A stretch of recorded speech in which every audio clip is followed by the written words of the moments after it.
안녕하십니까. 박훈탁TV입니다. 미국과 중국의 신냉전이 한창입니다.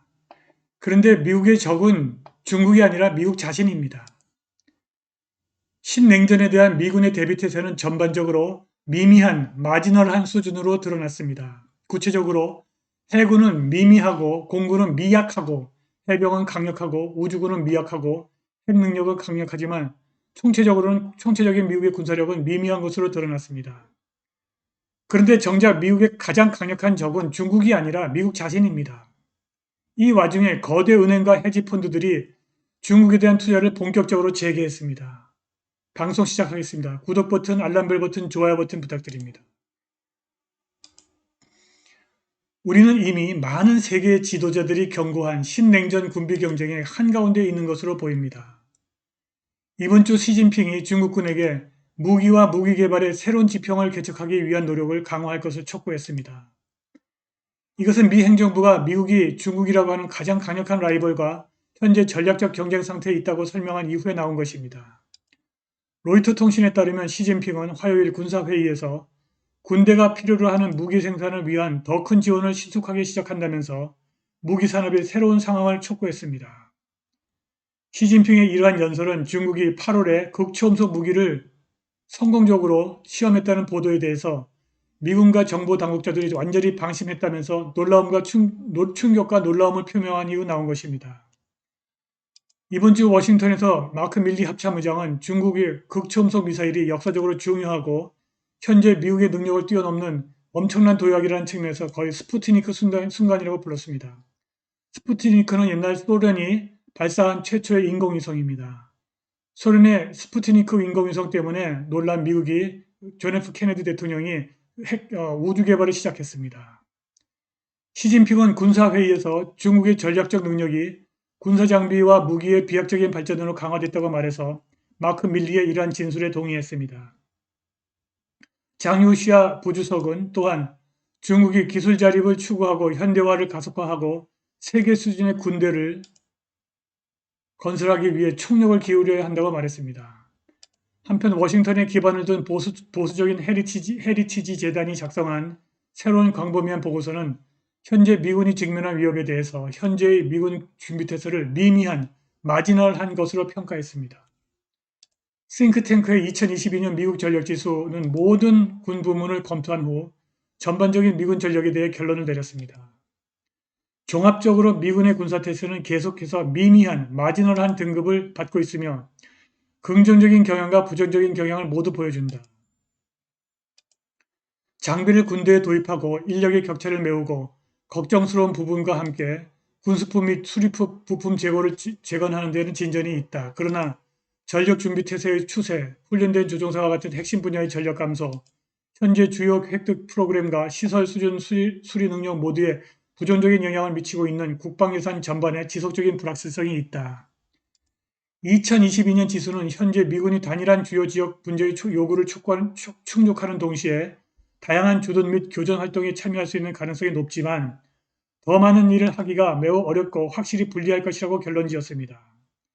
이는 주요 군사 동맹국들이 일반적으로 취약한 조건으로 인해서 더욱 어려운 상황입니다.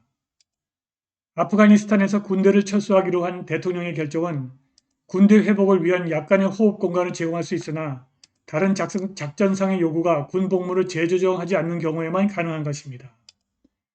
이 보고서는 중국을 현재 미국이 직면한 가장 포괄적인 위협, The most comprehensive threat the US faces로 제시했습니다. 지금 미국에서 결정적인 이해에 대한 위협이 severe 1단계 그 바로 다음 단계 high로 나와 있습니다. 자, 미국을 위협하는 국가들의 행태를 보면은 중국과 러시아가 허스타일 제1등급 허스타일 바로 뒤에 어그레시브 단계에 와 있습니다. 전반적으로 미국을 위협하는 국가들의 행태는 어그레시브입니다. 그리고 미국을 위협하는 국가들의 능력, capability, 능력은 러시아와 중국은 formidable 1등급이고 이란과 북한은 2등급. 전반적으로 미국을 위협하는 국가들의 capability, 능력은 gathering 2등급입니다. 2022년 미군 전력지수 보고서는 중국은 미국이 직면한 가장 포괄적인 위협이다. 그것은 도발적인 행동의 범위에서 여전히 공격적이고 군대의 현대화 및 확장에 대한 지속적인 투자와 우주, 사이버 및 인공지능 능력을 개발하고 있다. 2019년 12월 취역한 첫 번째 국산 항공모함을 계속 운영하고 두 번째 항공모함을 계속 건조하고 있다. 인민해방군은 인접지역을 넘어서 군사활동을 계속 확장하고 대만 인근 동중국해에서 실사격 훈련을 했고 남중국해에서는 공격적인 해군 및 항공 순찰을 하는 등 더 크고 포괄적인 훈련에 참여하고 있다. 한국과 일본의 방공 식별구역을 계속 조사해서 서울과 도쿄의 질타를 받았고 특히 대만 주변의 바다와 항공을 항해하고 비행하는 데 공격적이었다고 기술했습니다. 미군의 지금 전반적인 능력을 살펴보면은 미 해군은 전반적인 능력은 마지널, 미미하고 미 공군의 전반적인 능력은 마지널도 아닌 위크, 미약하고 해병은 스트롱, 강력하고 우주군은 위크, 미약합니다. 미국의 핵 능력은 전반적으로 스트롱, 강력하지만 미국의 전반적인 군사력의 평가는 전반적으로 마지널, 위크입니다. 마지널, 미미합니다. 그런데 정작 미국의 가장 큰 적은 중국이 아니라 미국 자신인 것 같습니다. UBS 그룹 AG의 CEO 랄프 해머스는 블룸버그 TV의 마누스 크레니와 인터뷰에서 자신은 중국을 완전히 긍정적으로 보는 사람이라고 말했습니다. 그는 그의 은행이 중국에게 더 많은 투자를 할 계획이라고 말했습니다. 3분기에 UBS는 부분적으로 시진핑의 기업 규제 공세 때문에 무려 18억 달러의 대규모 유출을 겪었습니다.